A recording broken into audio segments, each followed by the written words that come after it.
Hi, this is Cole Hans from the Symbiotic podcast. This week, we're taking a break from our series of COVID-related stories to bring you an episode we recorded back in February, just before we all went into lockdown. It's a really cool conversation with three brilliant women working with bleeding-edge microscopes at the Convergence of Materials and Life Sciences. Their work holds great potential for the advancement of medicine, including promising new diagnostic methodologies for the early detection of breast cancer. I hope you'll enjoy this detour from our pandemic-related coverage. Evolution involves more than the survival of the fittest. It's also about the survival of the most cooperative, and mutually beneficial relationships are critical to the survival of every species. Welcome to the Symbiotic podcast, where we will explore the collaborative side of life and work to consciously evolve science itself.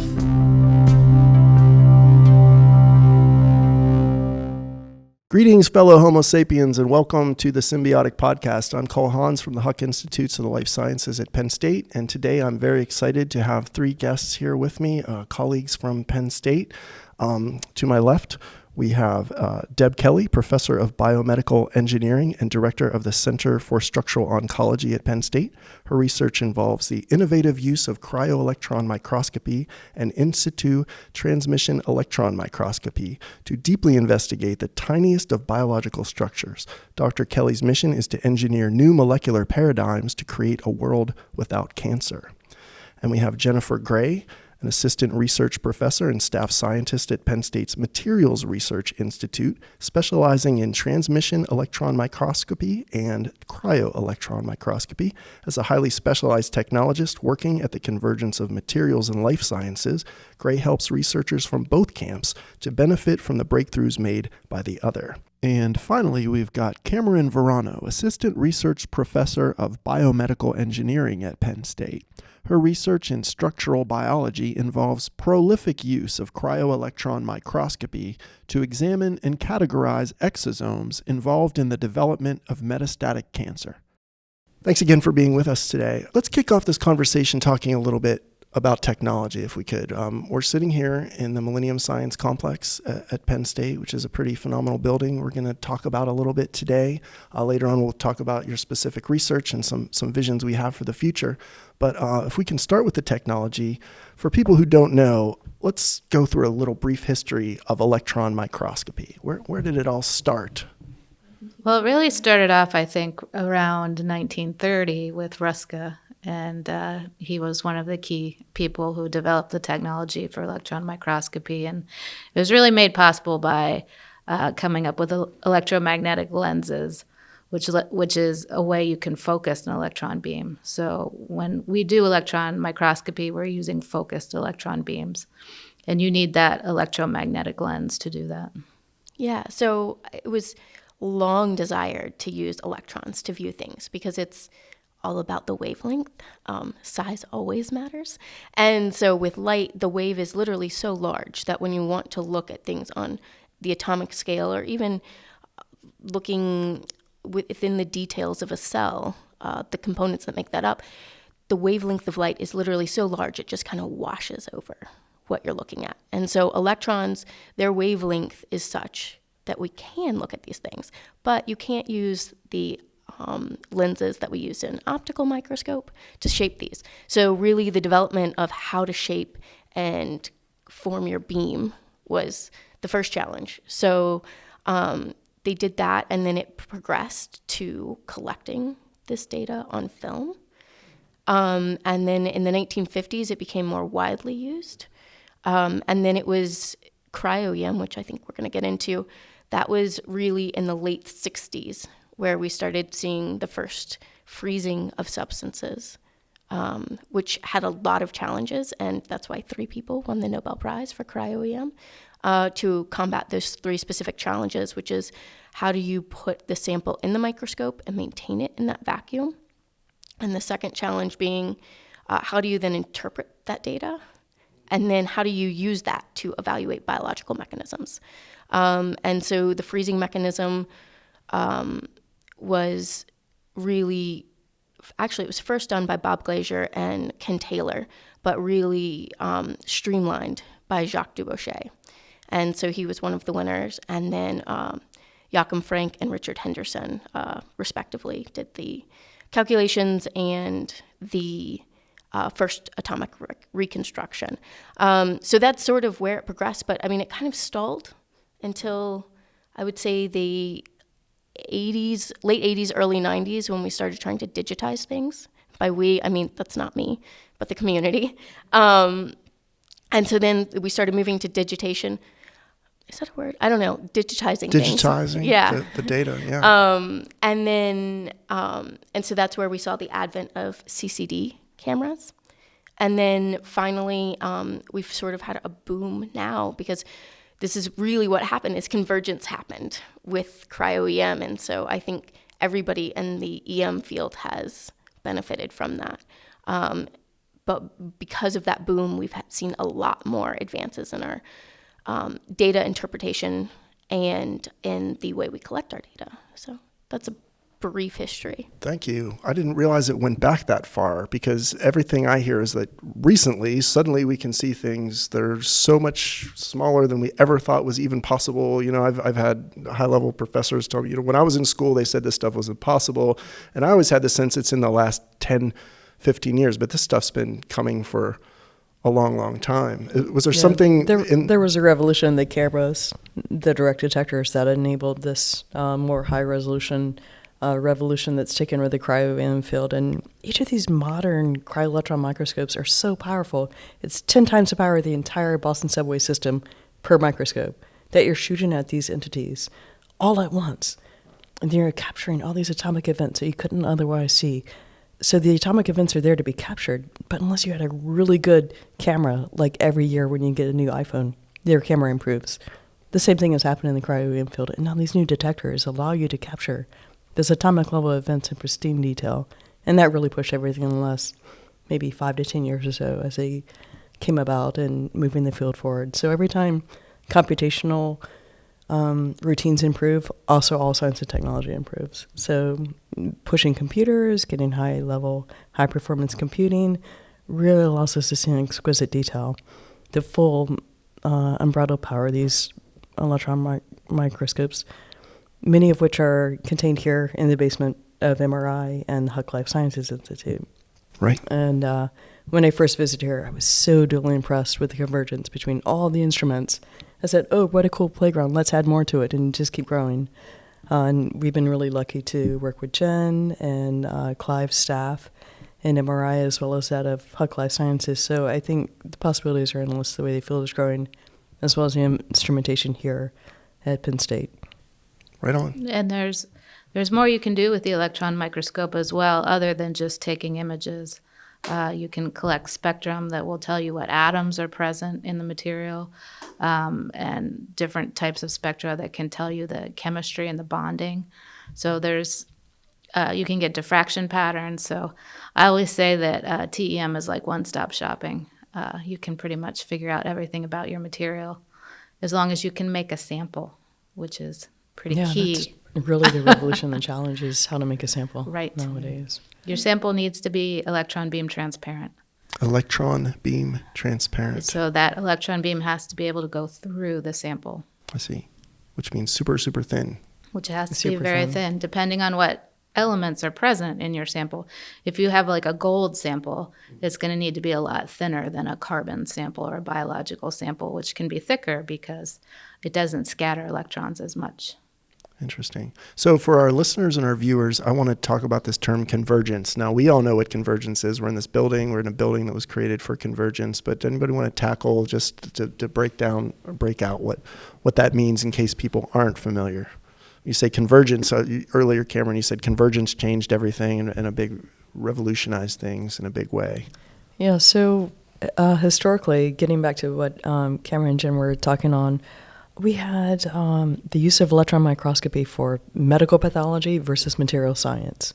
And it was only in maybe the 80s or so where these two fields sort of grew together and said, hey, we can learn from each other.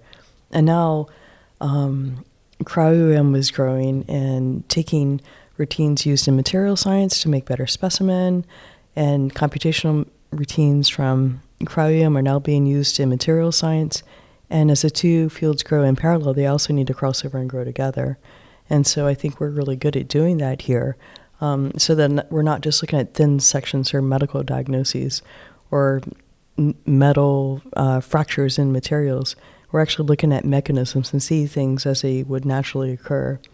And I think a good way in which convergence is typified is in this new field of in-situ electron microscopy. And so what that is it allows you to record things using these advanced detectors in real time as they actually occur. You can do this to look at biology or in material science. So Jen and I just got back from conference in which people were looking at both sides of things, hard and soft polymers, to try and understand things. And so by polymers, we mean lots of different materials, whether they're made out of soft atoms or hard atoms. And really convergence is working across disciplines and across fields to reach common questions and look at things related to mechanism, how things are occurring, what does it mean, how is it in the context of the scientific questions you want to answer. And seeing is believing, right? So when you start to see these things as they naturally appear and occur, no matter what the discipline is, you're really learning more about the questions you have in mind to answer mechanism. So to me, convergence is answering the right questions at the right time related to a process you wouldn't otherwise see. And imaging is excellent for doing that. Right on. Thank you. And also, we're trying to really do like cross-fertilization of different electron microscopy techniques down here. So in the cryo-EM world, they've really pushed cryo-EM and capturing images at very low doses with these new detectors. And that's something that hadn't really been applied to material science so much before. So we're taking those techniques that were developed so strongly for cryo-EM and now applying them to systems in material science that really damage quickly under the beam. So we're stealing from them and applying them to new material systems that are very beam sensitive. Well, that's exactly what our podcast is about, people Yeah. learning from one another. And on the tricks other trade. side- It's very exciting. It's Yeah. an exciting new way to think about seeing things differently. Yeah, and on the other side, we can take these material science methods like the spectroscopies, like scanning transmission electron microscopy, and apply them to biological samples, which hasn't been done much before. Fantastic. Well, also for our listeners, we're talking about TEM and cryo-EM, so maybe we could break that out a little bit too and let people know what the difference is. I mean, cryo is about freezing, correct? Is that? Yeah, so one is really just building on the other. So TEM, as Jen said earlier, is transmission electron microscopy. And cryo-EM is cryogenic electron microscopy. And really, so the T in TEM stands for where we're detecting the electrons. So they're coming through the transmitted one. And when we're doing cryo-EM, we're often using that TEM. So they're really one in the same. I guess cryo is a subcategory of TEM. Like every square is a rectangle, but not every rectangle. Yeah, is a square. so you don't It's have cryo-TEM, in fact. Yeah. People just leave off the T. Oh, okay. Yeah, Right so on. Right. You don't, it just means you're not freezing your sample. And there's other ways to encapsulate your sample. Yeah, and it's liquid nitrogen temperatures is what we're using For cryo. for cryo. Is But it- regular TEM is just done at room temperature, whereas for cryo TEM you're using special holders or special liquid nitrogen cryo boxes to keep your sample frozen. A lot more expensive, right? I imagine cryo versus. Yeah, it adds some cost. Tedious and more finicky. Everything has to maintain this pristine minus 180 degrees Celsius or colder the entire time. It can't warm up at all. It has to be transferred into the electron microscope column quite quickly as well. Whereas in TEM, you could do that at room temperature if you need to. It's not as difficult to just put something in dry or at room temperature as compared to frozen hydrated, which is what people are typically doing in cryo-EM, especially with biological samples. Yeah, there's a difference between just cooling a dry sample down versus freezing a wet sample and transferring it into the microscope. And that's way more difficult than just taking a dry sample and cooling it down. That's very easy. But when you have something that's in the liquid state and you have to freeze it and get it into the microscope without getting a bunch of ice build up, that's an art. But coming back to convergence, I mean, so freezing has been a challenge, like it's said, but we've really utilized some of the advances in material science to help allow us to be more specific in the way that we freeze. I've often say that in the past, like from the invention of vitrification until even currently, we've relied often on a sort of Goldilocks method when we're freezing.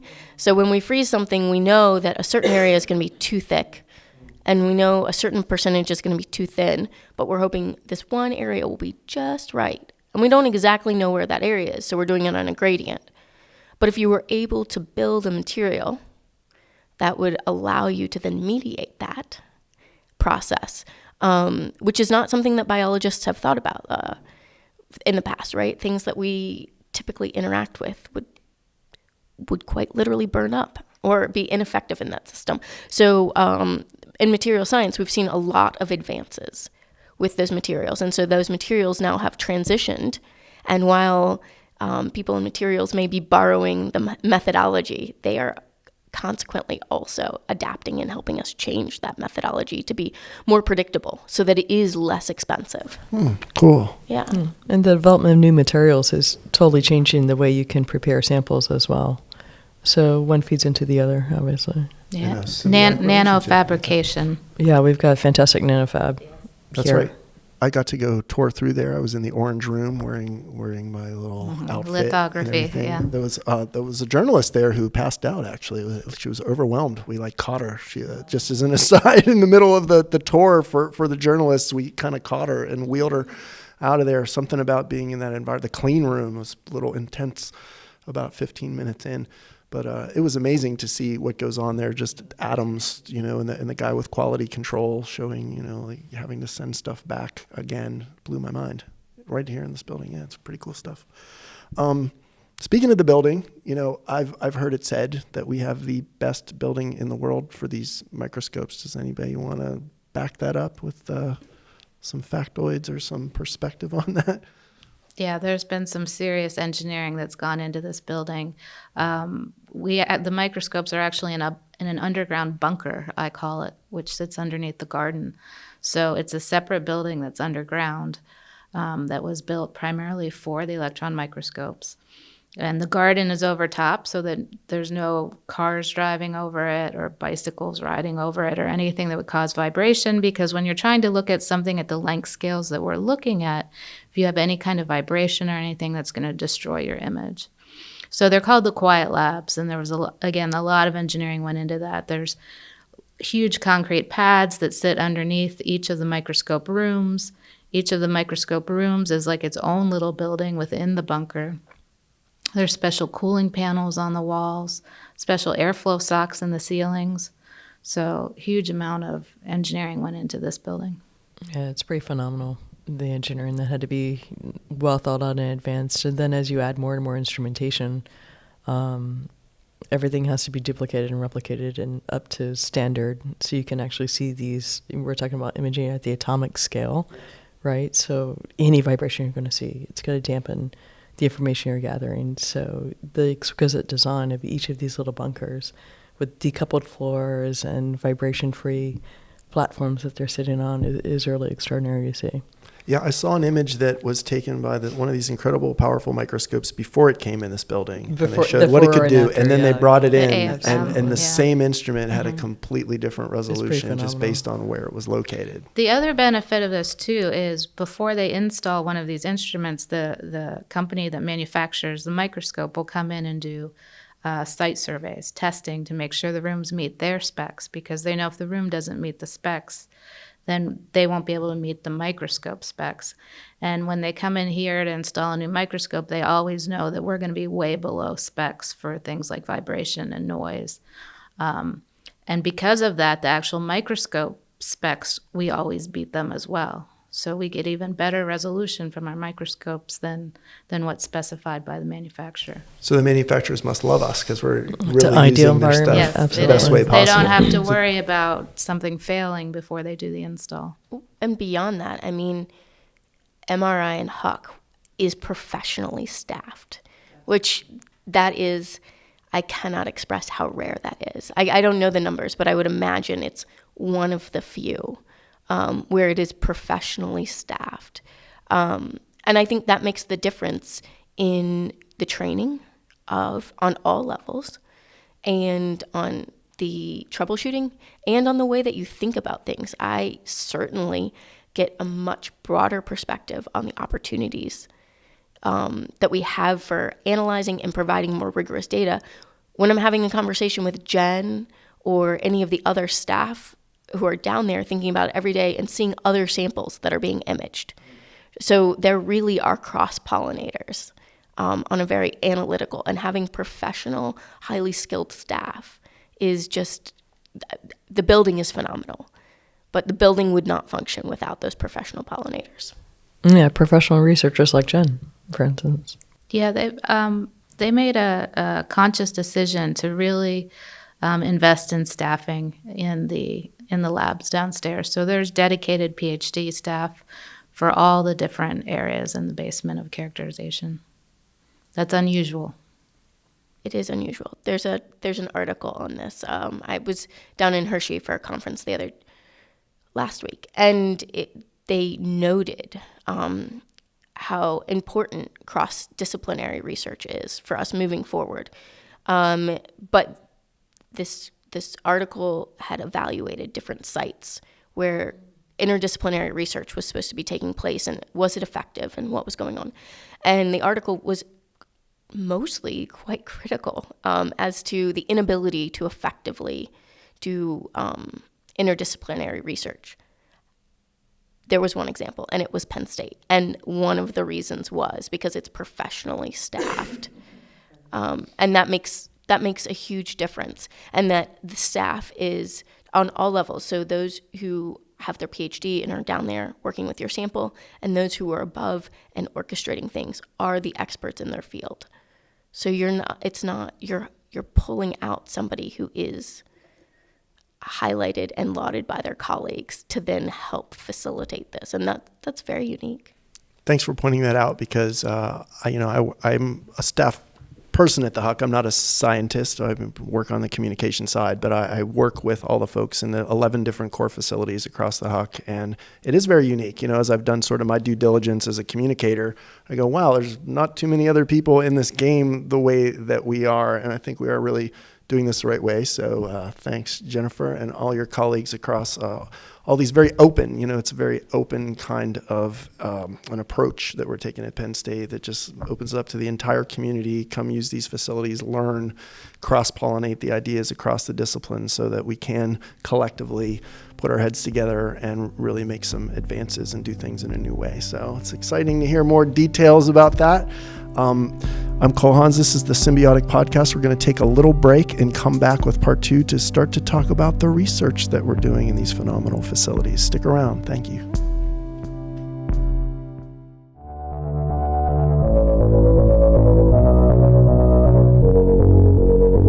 The Huck Institutes of the Life Sciences at Penn State offers 6 inter-college graduate degree programs in bioinformatics and genomics, ecology, integrative and biomedical physiology, molecular, cellular, and integrative biosciences, neuroscience, and plant biology. We also offer an accelerated professional science master's program in biotechnology. At the Huck, we immerse students in a groundbreaking environment built on interdisciplinary collaboration among some of the world's most innovative research scientists, and our students receive unparalleled access to bleeding-edge technology in world-class core facilities. If you're looking for a deeper, more holistic grad school experience, you owe it to yourself to look at the Huck. Visit us online today at huck.psu.edu.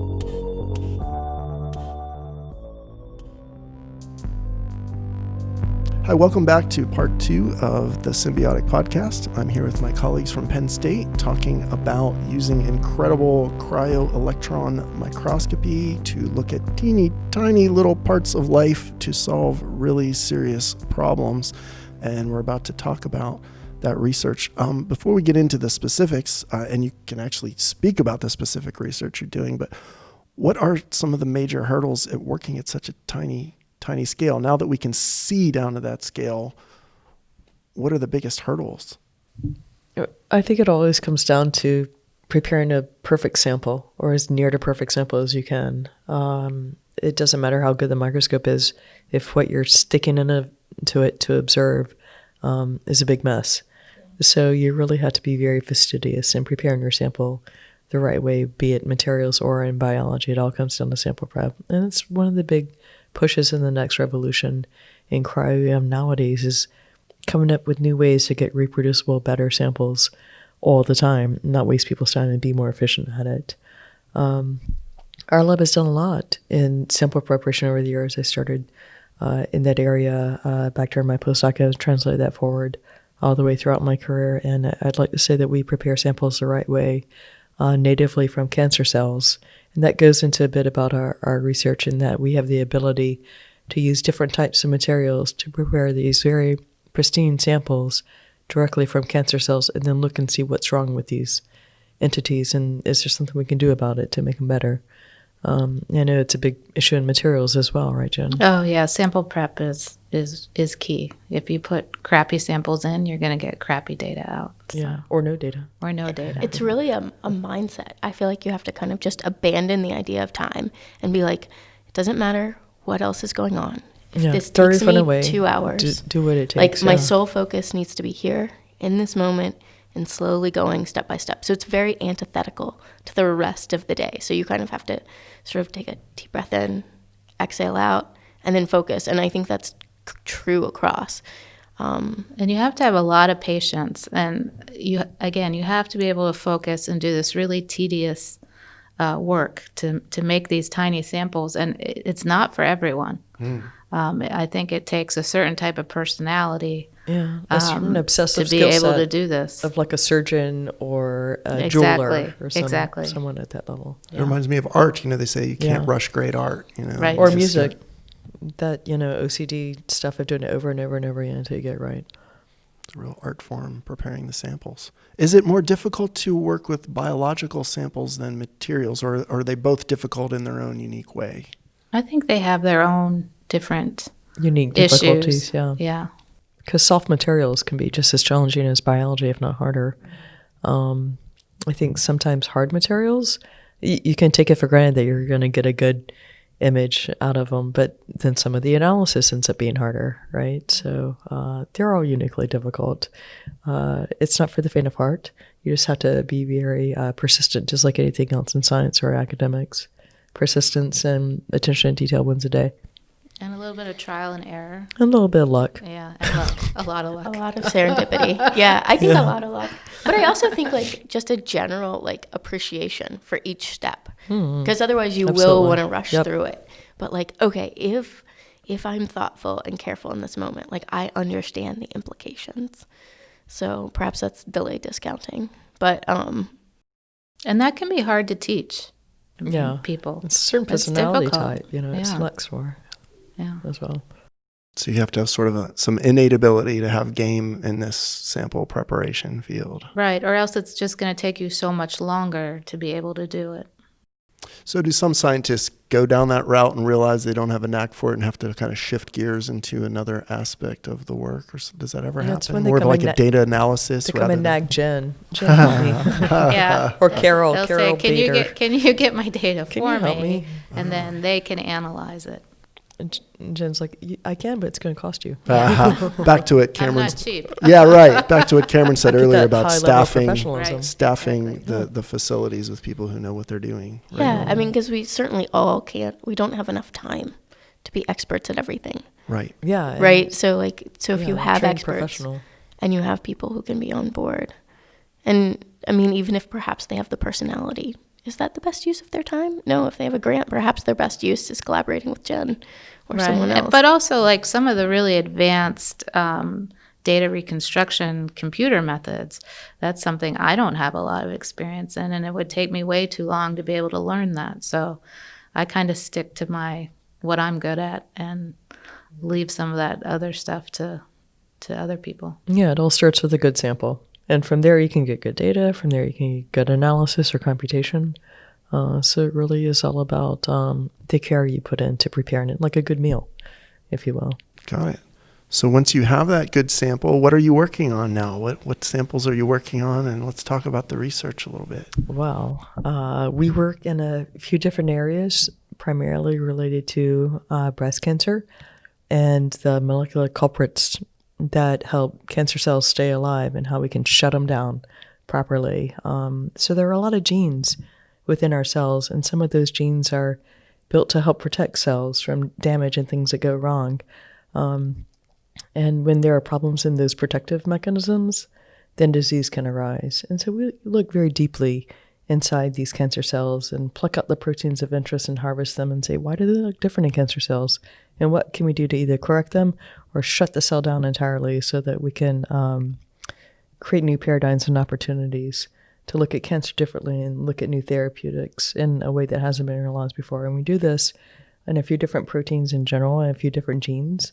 We work on the breast cancer susceptibility protein, also known as BRCA1 or BRCA1. And our new area of investigation is in this tumor suppressor gene, meaning a protein or gene product that works naturally within the cell's defenses to prevent cancer from happening, and that's P53. That's another popular tumor suppressor we work on. So we work on these mechanisms to try and understand what's going wrong. Why are they no longer protecting cells from the formation of cancer, in particular breast cancer? And then those are going over into other types of cancer systems that we're interested in because they're found in every cell. So that's our main focus in the Kelly Lab, is understanding cancer differently and how can we correct it or wipe cancer out or better manage it at the molecular level. So what would a sample look like to give you the information and the data that you're looking for? Little blobby proteins. We look at little blobby proteins, and then we do a lot of processing of these pictures. Think of like pointillism. Pointillism. Think of pointillism when you're looking at a picture made in that era. You get these little point density Yes. spots in space. But then you put all these little points together and you come up with what they look like in 3D. And those little points are like the atoms that make up the proteins. And then what's the blueprint of how they're put together? And then we use computers to try and define that and come up with a better three-dimensional overall architecture of what these proteins look like. And then we see inside these proteins little crevices or little places in which you can design drug pockets or things that you can do mechanistically to correct them when something does look wrong, or how can we look at them differently. So we look very deeply down at these little blobs that contain atomic information, and we use high-performance computing to come up with what they look like in reality in 3D as opportunities for better treatments in therapeutics. If I can jump in with an analogy. So if you were to turn off the lights and then shine a flashlight behind your hand and your hand up against the wall, you would see a shadow of your hand, right? That's sort of what transmission electron microscopy is, right? So we're looking at what transmits through. And so what we see is the outline of your hand. And then we try to find that hand in multiple different orientations. So then computationally, you can take those different orientations and those different bends to then reconstruct it back. And then you can see, oh, like she kind of has thicker fingers that are kind of short, right? Or there's a bigger palm, and so that's why that person is better at catching a baseball, right? So when you're so first we start with the electron beam, it's shining, it's giving you these 2D images. And so that's really where the sample preparation comes in, right? You really only want hands then. You don't want aberrant feet showing up. Right. Because then that's going to make it look like you have really short fingers and a giant palm. And you'll lose your thumb. So then in the disease, the way this looks like, if you had a mutated hand, and so you don't have a thumb, then we're able to look at those and see a hand without a thumb and realize that grasping something is much more challenging. And so then that provides insight into, well, okay, what we see is this missing thumb. So is there a way that we can provide a therapeutic that functions as a thumb with this hand so that we're able to, but it's on the protein level. Yeah, so I was about to say protein it's level. A protein. The hand is a protein in this The case. hand is the I'd say protein in this case. BRCA1 protein. Yeah, of and the hand. Cole, have you ever broken a bone in your body? Luckily, I've avoided it somehow. Have your kids or wife or anyone you know yeah, in the history of your life ever broken a bone, and you've seen an X-ray where there's a break? Sure, yes. Well, in that X-ray, you see there's a break, and you put a cast on it, and then you see it healed up. Yes. That's what we're doing in the molecular level. Wow. Fantastic. There's a break. Let's fix it. Yeah. Yeah. That's fantastic. And the electrons, so that beam, the electrons are Think of it shining as that flashlight from all these the different X-ray view. angles. Yes, And then you put it together. Like a 3D X-ray view of a broken bone. And Yeah. that's then why fix it. your center is called Structural Oncology, the Because Center we'll for get Structure, these because it's all about the minute structure. structures and how we can fix them in cancer. And so that's really important. I mean, it'd be like blindfolding somebody and then saying, okay, go mow your lawn. Right? Like that would be really challenging That'd be to really navigate fun that. to do to someone. You wouldn't know where to go, right? You may end up mowing your neighbor's lawn because you're like, I'm not sure where my grass ends, and you're banging into things. Like solving a problem without having visual feedback is not something as humans we are equipped to do. Right? We really need visual, like that is one of our strongest senses, particularly for problem solving.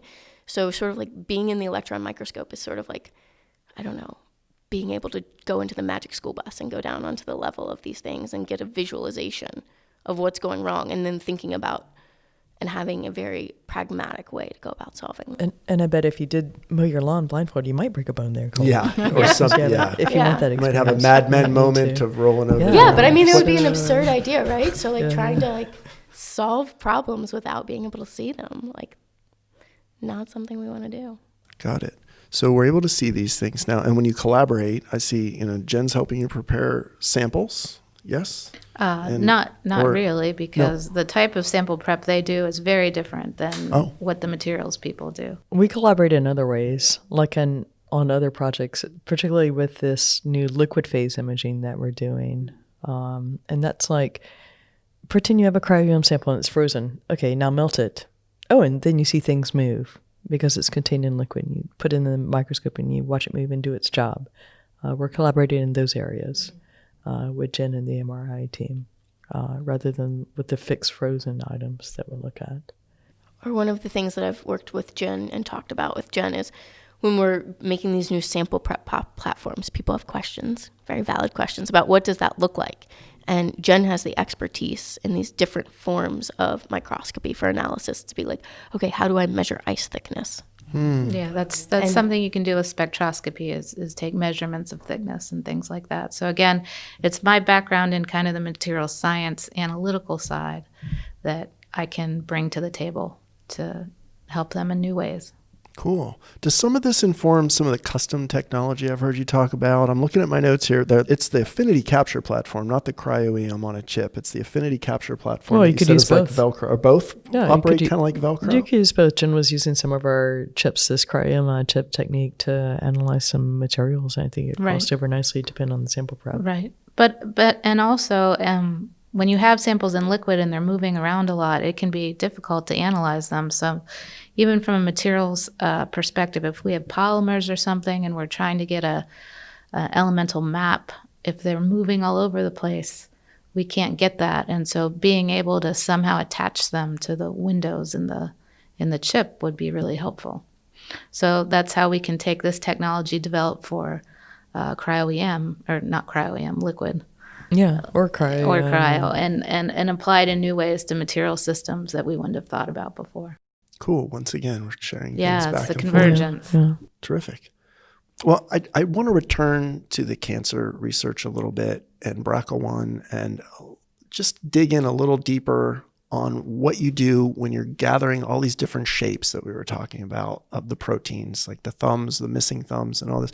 Where are you in your research with that? Like how much data have you collected, and what does that all look like right now? Sure. So there are different mutations in the BRCA1 gene that translate into the gene product, which is the protein. And so the general shape of the protein looks like the letter C, if you will. And there are certain mutations that cause the cell to react in a very bad way to the mutated form of the protein. It reads that's mutated and it says, oh, that shouldn't look like that. I'm going to destroy it. And so what the cell naturally does is it orchestrates a system where tags are added, like a death tag is added to the BRCA1 protein to kill the protein and cause it to be destroyed. So what you can do if you see this tag added to the BRCA1 protein is put an enzyme that clips it off like scissors and just removes it, and then you can restore its ability to work again in biochemical experiments or in cells. So it's a way that if you are able to use EM, which we've done, to identify, oh, that's a problem, let's fix it, we can enzymatically or use chemical reactions to remove these tags so that you can give BRCA1 new life and make it more viable again. So it might be a preventative measure that we could use in patients early on if we know someone has a propensity or mutation that the cell is going to react to negatively. Oh, well, we'll make sure that that chemical component that can remove these sort of bad tags is always present to keep the protein in its normal functioning form. So that's a long explanation to say such that if we notice there's something wrong with it, we know how to correct it as well when it comes to certain these more toxic BRCA1 mutations. So that opens the doorway to early prevention, not just prevention, but early on. And it's a new way of thinking about potential therapies that could extend life or have a better management plan for cancer. So, the whole world bought into fixing HIV. And not that it's fixed, but people with HIV now can live longer lifespans and healthier lives. So we could just better manage cancer in the same way with the same buy-in. I mean, there's a lot of research being done in cancer, lots of money being thrown at it. But would you believe that with all the money and resources being thrown at cancer, some of these proteins have never been seen before? Like, you want to see who's, wreaking havoc inside cells. What does it look like? What can we learn about it? What can we do to fix it? So that's our vantage point, is that we can use these beautiful high-end instruments to see these cancer molecules differently and then work to correct them or prevent things from happening and have better molecular management plans for patients in place. Or at least that's the long-term goal of what we're aiming for. Early detection. It's early really key. Intervention. Because we have a lot of information, right? People are signing up and getting their genomic information back, and people are finding out that they have BRCA mutations. But BRCA mutations, while they may predispose you to an increased risk in cancer, don't always result in cancer. Yeah, it's not the full story. It's not the complete narrative. So if you're not getting this information in that's a 2D information. That's a readout of your code. But if you're not seeing the product, then you're not sure, is that protein? It might be functional. Or perhaps we need to monitor to the point where it stops becoming functional. And when it stops becoming functional, what does it actually look like? Deb talked about these little extra tags that get put on there. Your genomic information does not tell you about that tag. No, you have to look deeply inside the cells and what's going on. You have to be able to see it. And the mutations might say you have a 50 to 60% higher chance of getting cancer, but these tags say, oh, that's definitely going to be bad. So is it a way that we could more stratify the disease? Or, more importantly, if you're... The potential's there to understand who's really going to get it or not. Yeah. If you're 23 and you're finding out you have a BRCA mutation, do you need to take drastic measures or do you not? That's very... It's as important for the patient who needs to take drastic measures as for the patient who does not. Yeah, having that information in hand in a way that you would definitely know something one way or another is much more valuable for women to not mutilate their bodies or face the fact of not seeing their children mature and grow up. And if we could have an impact in that area to stratify the disease, we've talked about this for years. Yeah. And these silly little tagging systems may be the key to why some forms of BRCA1 are more toxic than others inside cells. We're still investigating that area, but it's an exciting new way of looking at the proteins that was informed by imaging and looking at their images and their three-dimensional architectures and how it all came into being. And then we biochemically followed up. We did all of our cell biology studies to complement our structural findings, and we're really hot on the trail of figuring this out, I think, in a unique way. That's informed fantastic. By imaging. Well, it sounds like a huge piece of this is going to be access to these images. If it's deployed as an early intervention, as an early detection strategy, then we want to make sure there's sort of universal access. Some for sort of women imaging to diagnostics. imaging diagnostics to make that fantastic. available to people. Or some biochemical readout that we could quickly do in the field or on a cell phone, for instance. Oh, we wow. should grow in Part that area. 3 when we talk about the we future. should go in that area in the future. Uh-huh. My dream come true. Yeah, but I think cell phone detection. I think it's imperative, and it's also insightful, right? Where we sequence the human genome, right? So if it was just mishaps in the genome that were resulting in the development of cancer, right? If it was on that level, then we would have all the information we needed, but we don't. And so it has to be looked at in this more complex, nuanced manner. So you really need to see if you don't have a thumb, you're not able to capture or catch a baseball. But maybe if you don't have a ring finger, you're not as good, but you still can catch a baseball, right? Yeah. So what do those specifics look like so that we understand what's going on. And that's what you're tackling right now. You're Add a sort of thumb. categorizing Add a thumb, yeah. and seeing Prosthetic thumbs. and putting that whole thing together. Yeah. People always want to say, like, when will you definitively be able to sort of know what all the factors are to be able to make a real diagnostic? And people always give the 5 to 10 year kind of thing. But, I say, so how far along do you think you are with categorizing and sussing out? A time frame of maybe next week to never, right? I mean, Somewhere in to there. be broad Yeah. about it. Yeah, right. But I think if you can see things differently, you have a different chance of attacking the problem. And so that's why imaging fascinates us. You have the instant readout of, wow, it really looks like that? Oh, wait, what's wrong there? That doesn't look right. What can we do about it? Sprinkle something on it, see how we can fix it. We're here on a podcast to say that seeing is the most important Yeah, sense. yeah. Yeah. Strangely, yeah. this podcast is being visually taped. So we're on board with it. Right. Right on. Well, thanks so much. I'm Cole Hans. This is the Symbiotic Podcast. We're going to take a little break and be back with part 3 where we talk about visions for the future. Stick around. Thanks very much. Hey, Symbiotic podcast listeners. My name is Jenna Spinelli, and I'm part of the team that produces Democracy Works, a podcast from the McCourtney Institute for Democracy at Penn State and WPSU that examines what it means to live in a democracy. Each week, we present intelligent and thought-provoking conversations about topics ranging from immigration to impeachment and conspiracy theories to climate change. You can find Democracy Works at democracyworkspodcast.com or by searching Democracy Works in any podcast app. Thank you to Cole and the Symbiotic team for letting us put this ad in their show, and we hope you'll check out Democracy Works. Welcome back to the Symbiotic Podcast. I'm Cole Hans, your host, here with 3 of my colleagues from Penn State, and we are talking about the use of incredible microscopes to see teeny little things that give us new insight into all sorts of problems, including cancer. And for this third part of our conversation, we're going to be looking to the future. And Deb, I know you're a futurist by nature, so why don't you tell us a little bit, what kind of synergies do you see coming down the pike in terms of, like, say, materials and biomedical innovations? Right. So I love cryo-EM, and that's really our bread and butter. But we also work in a different area of imaging called liquid cell or liquid phase electron microscopy. And I really feel like part of the research we do, a major component is going to dive more deeply into that area. And so what that allows us to do is, say we have a frozen sample of something biological, but then it melts, and then the biological thing is alive inside the liquid. That allows us to see this biology while it's in liquid and performing some sort of task on a quick enough time frame that we can capture information about it before it burns up in the electron beam, for instance. So I really think the future of what we're going to be doing is analyzing biology in liquid in real time, and also bringing in 3D insights to do that, so we could look at something in 3D in real time as it occurs. So that's almost like taking it to a 4th dimension, looking at changes in 3D over time.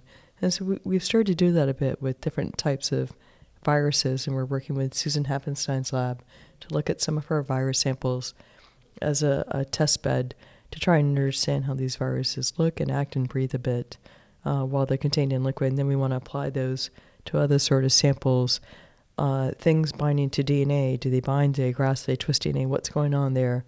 Can we look at these things and try and uncover new insights about them? And we're also continuing our work in developing new materials, whereas we can harvest and pluck out these proteins from cancer cells and see them differently. And we're constantly evolving that sort of molecular Velcro technique that we're so famous for in our lab. So I really think the future is in a few different directions. Looking at cancer proteins and other forms of cancer, how are they wreaking havoc in other forms? Can we be more proactive in prevention or management strategies? As well as, can we now melt these samples and look at them and observe their structures and their dynamics all at the same time inside the electron microscope with the liquid phase imaging? So there are a few different future thinking areas that we're diving into right now.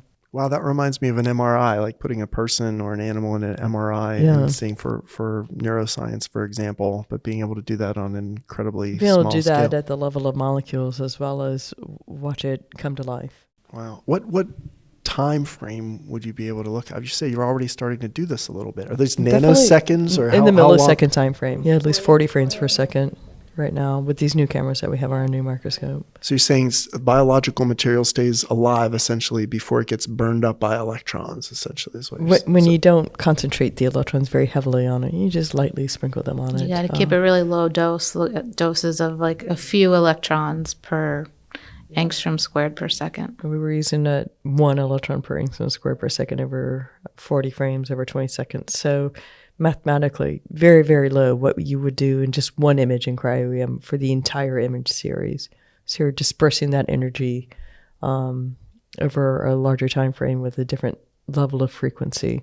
So you can lightly sprinkle the electrons on and see the images much faster with the way they're integrating these new cameras and detectors. Wow. That's fantastic. What other trends do you see in terms of cryo-EM impacting healthcare? We talked a little bit before about access to this technology. Are hospitals going to start to have cryo-EM microscopes, or what's I don't know that if they'll like? have microscopes much like they send out lab work, but I certainly think if we're discussing precision medicine and thinking about like personalizing that to an individual patient, what the care plan looks like, I think certainly having a 3D view of what's going wrong is going to become valuable. And I think it's going to become necessary as we learn that it's insufficient information, right? People are not going to want that gamble. Insurance companies are not going to want that gamble. Yeah, a three-dimensional plan, like everything gets so much more informative when you take it into 3D, like 3D mammograms, for instance, or 3D ultrasounds, having 3D analysis of molecules. Yeah, so it's not your 2D readout of your genome. You're seeing the 3-dimensional product of your genome. And of course, you're going to use that 2D readout to implicate, where do we spend our time looking? Sort of step one. Step one, but now what does that look like? How aggressive does this cancer appear it's going to be? And you'll get a lot of that information. I think there's also lots of opportunities for biosensors implanted in areas where are susceptible to cancer and they're coming back. And Cameron works in a very interesting area where these cancer cells send out little signals that you could maybe catch on a sensor in your phone to understand if things are coming back with your exosome work, right? Yeah, exactly. So exosomes are essentially like little terraformers. Right? So it's technically tissue forming, but like they're going out and developing a pre-metastatic niche that's appropriate for cancer cells. So you have these little vesicles that are released by cancer cells that carry anything that you can imagine within the cell. And it's also used by cancer cells to expunge chemotherapeutics from cells. And anyway, so these exosomes, which carry anything, so you can think of them as little FedEx trucks or little tankers that then go and travel and create niches that are appropriate for cancer cells. So then the metastatic march begins and cancer cells migrate down, and then that is when metastasis happens. So I think the future with liquid cell and cryo-EM both is really capturing those exosomes as they're beginning their travel, because then you can start looking at treatment plans before your cancer shows up to a new site. Yeah, if you could capture that on a sensor in the body, you'd have information faster toward treatment. And you'd know where. So you're talking about this is for somebody who has already been diagnosed with cancer and having and something perhaps implanted in their body that talks to the phone in some way. People are already detecting blood glucose levels for insulin delivery with cell phones. This is just taken to another level with sensors for cancer that could be controlled something with your cell phone. Wow. These are futuristic ideas. Yeah, gotcha. Right, very futuristic. Does the 3D image apply to the exosomes as well? Or no? Absolutely. So before we know what we need to censor, right? So we know exosomes are important in the development of cancer.